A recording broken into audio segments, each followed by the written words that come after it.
One of you. We wanted to do something a little bit different this year because Christmas is actually on a Sunday, and so instead of meeting in person, we decided to do a little bit of a Bible reading so that you guys get the full flavor of the actual Christmas story, which is the complete story of the announcement and the actual birth of Jesus Christ. We are doing this in place of our traditional Sunday morning worship services. So I'm going to read some, Sheila's going to read some, and we're actually reading from what book, honey?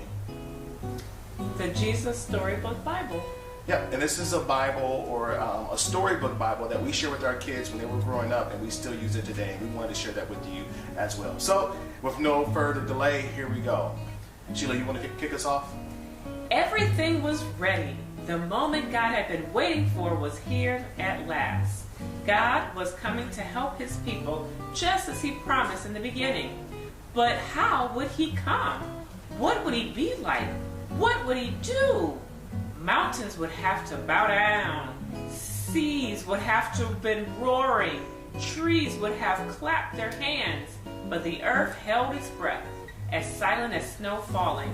He came in, and no one was looking. In the darkness, he came.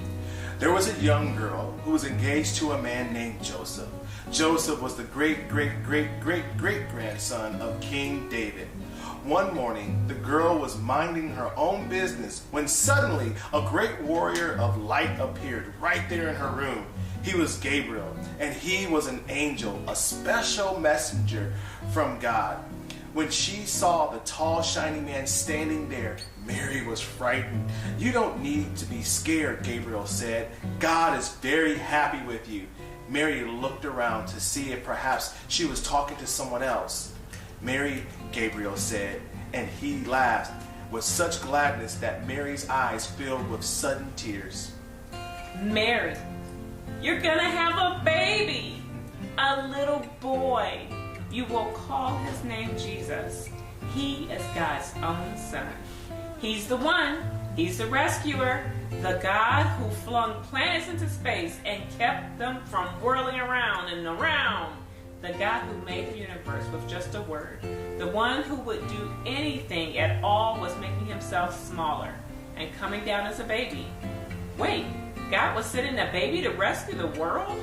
But it's too wonderful," Mary said, and felt her heart beating hard. How can this be true? Is anything too wonderful for God? Sure enough, it was just as the angel had said to her. 9 months later, Mary was almost ready to have her baby now. Mary and Joseph had to take a trip to Bethlehem, the town where King David was from. But when they reached the little town, they found every room was full. Every bed was taken. "Go away," the innkeepers told them. "There isn't a place for you here." Where would they stay? Soon, Mary's baby would come. They couldn't find anywhere except an old, tumbled-down stable. So they stayed where the cows and the donkeys ate and the horses stayed. And there in the stable, among the chickens and the donkeys and the cows, in the quiet of night, God gave the world his wonderful gift. The baby that would change the world was born. His baby son. Mary and Joseph wrapped him up to keep him warm. They made a bed of straw and used the animals spreading topsoil. They gazed in wonder at God's great gift, wrapped in swaddling cloth and lying in a manger. Mary and Joseph named him Jesus, Emmanuel, which means God with us, because, of course, he was with us. Pretty cool story. That is a cool story. Through Jesus, we have hope. And through God's fulfilled promise, we have salvation through Jesus Christ. So we never have to act as if we got things all figured out, or we never have to become frantic and freak out, because we have Jesus, and he is our hope for today, tomorrow, and forever.